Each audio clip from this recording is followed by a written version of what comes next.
एक बार एक चूहा किसी घर के अंदर से गुजर रहा था। उसकी नजर मकई की एक टोकरी पर पड़ी। वह टोकरी बड़ी थी और उसके अंदर बहुत सारी मकई भरी हुई थी, लेकिन टोकरी पूरी तरह से बंद थी। मकई की खुशबू से चूहे का दिल मकई खाने के लिए मचल उठा।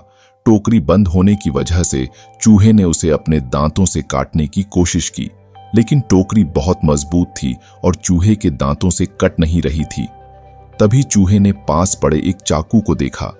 उसने उस चाकू से टोकरी में एक छोटा सा छेद कर दिया और उस छेद से अंदर घुस गया। चूहा चाकू को बाहर ही छोड़कर टोकरी के अंदर चला गया। अंदर पहुंचकर चूहे ने जमकर मकई खाई। उसका पेट पूरी तरह से भर गया। अब जब उसने बाहर निकलने की कोशिश की तो वह उस छोटे से छेद से बाहर नहीं निकल पाया। जब वह अंदर आया था तब उसका पेट खाली था, लेकिन अब वह मकई खाने से भर चुका था। चूहा परेशान होकर रोने लगा। उसी समय एक खरगोश वहां से गुजर रहा था। उसने चूहे की रोने की आवाज सुनी और टोकरी के पास आ गया। खरगोश ने चूहे से पूछा, तुम क्यों रो रहे हो? चूहे ने पूरी कहानी खरगोश को बताई। खरगोश ने कहा, मैं इस टोकरी को नहीं काट सकता और चाकू भी बाहर ही है, लेकिन चिंता मत करो, सुबह तक तुम्हारा पेट खाली हो जाएगा और तब तुम इस छेद से बाहर निकल सकोगे। चूहे को यह सुझाव सही लगा। उसने सुबह का इंतजार किया। अगली सुबह जब उसका पेट खाली हो गया तो वह बाहर निकलने की कोशिश करने ही वाला था कि उसने फिर से मकई को देखा।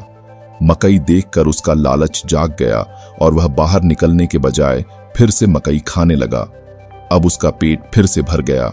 उसने दोबारा बाहर निकलने की कोशिश की, लेकिन वह छेद से नहीं निकल पाया। इस बार वहां से एक बिल्ली गुजर रही थी। बिल्ली ने टोकरी से मकई और चूहे की खुशबू सूंघ ली। उसने टोकरी के पास आकर छेद से चूहे को खींचकर बाहर निकाला और उसे खा गई। निष्कर्ष, इस चूहे की तरह हम भी अपनी जिंदगी में लालच, असंतोष या जिम्मेदारियों के जाल में फंस जाते हैं। हमें हर दिन अपनी समस्याओं से बाहर निकलने का मौका मिलता है, लेकिन हम अक्सर उसे नजरअंदाज कर देते हैं। अगर आप अपने जीवन से संतुष्ट हैं तो आप किसी जाल में नहीं फंसे हैं, लेकिन अगर आपको अपनी वर्तमान स्थिति खुशी नहीं देती तो एक बार रुककर जरूर सोचें और अपने रास्ते को बदलें। अगर यह कहानी आपको अच्छी लगी हो तो इसे दूसरों तक जरूर पहुंचाएं। जीवन में सब्र करें, शुक्रिया अदा करें और आगे बढ़ते रहें।